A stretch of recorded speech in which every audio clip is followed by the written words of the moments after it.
మరి ఈ శ్రీరామ భక్తుడు చైత్ర శుద్ధ పౌర్ణమి నాడు జన్మించుడు.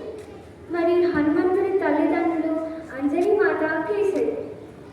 హనుమంతుడు ఎప్పుడైతే సీతజాడ తెలుసుకొని రాముడి దగ్గరికి వెళ్తాడో అప్పుడు రాముడు అంటాడు, హనుమాను నాకు ఎంత హెల్ప్ చేసినావు కదా, నేను నీకు ఏమి ఇచ్చినా తక్కువనే, నా ఒక్కొక్క ప్రాణం ఇచ్చినా తక్కువనే, నా పంచ ప్రాణాన్ని ఇచ్చినా తక్కువనే, నేను నీకు కేవలం ఒక కౌగిలి అంటే హగ్ మాత్రమే ఇవ్వగలను. కానీ రాముడు హనుమంతుడిని హగ్ చేసుకుంటాడు.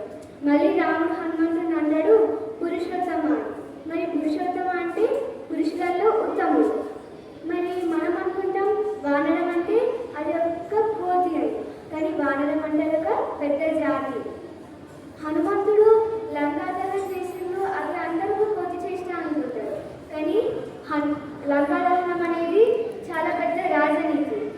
హనుమంతుడు లంకాదహనం చేయడం వల్ల లంకలో ఉన్న ప్రజల సెల్ఫ్ కాన్ఫిడెన్స్ మొత్తం ప్రజలు అనుకున్నారు ఒక్క కోతి వచ్చే ఇంత కథ చేసిండ్రు, మరి అంత సైన్యం కలిసి వస్తే మనం ఉంటామా అసలు అని వాళ్ళ సెల్ఫ్ కాన్ఫిడెన్స్ మొత్తం తగ్గిపోయింది.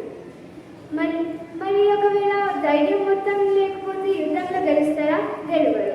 ఇట్లా సగం యుద్ధం హనుమంతుడే చేసేసిండు. మళ్ళీ అశోకవనంలో ఉన్న సీత జాడ తెలుసుకొని హనుమంతుడు డైరెక్ట్ సీతమ్మని ముంగడికి వెళ్ళలేదు. అప్పుడు సీత చాలా బాధలో ఉండే, కాబట్టి నేను ఒకవేళ సీతామాత ముంగడికి వెళ్తే రావణుడు పంపించిన మనిషి ఏమో అనుకుంటారని హనుమంతుడు ఆలోచించాడు. అప్పుడు హనుమంతుడు చెట్టు వెనకాల నిల్చొని రఘువంశం యొక్క వర్ణన చేస్తాడు.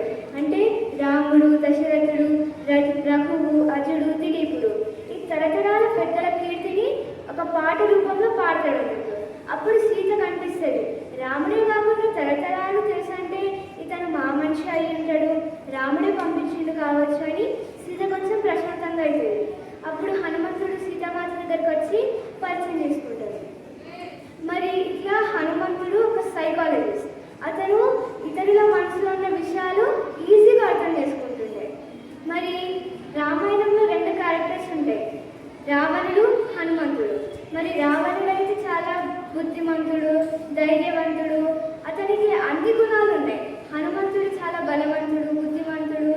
కానీ రావణుడేమో సీతని అపహరించిండు, హనుమంతుడేమో సీత జాడ తెలుసుకున్నాడు.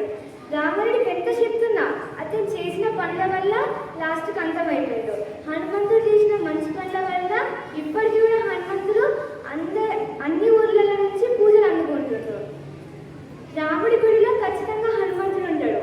మళ్ళీ హనుమంతుడికి సపరేట్ గుడిలు కూడా ఉంటాయి. చిన్న పల్లెటూరు అయినా సరే అందులో హనుమాన్ల గుడి ఉంటుంది. హనుమాన్ల గుడి లేని ఊరే లేదు అసలు. కానీ ఇప్పుడు హనుమాన్ భక్తులు ఎట్లున్నారు, కొంచెం సింధూరి పెట్టుకొని మేము హనుమాన్ భక్తులు అనుకుంటున్నారు.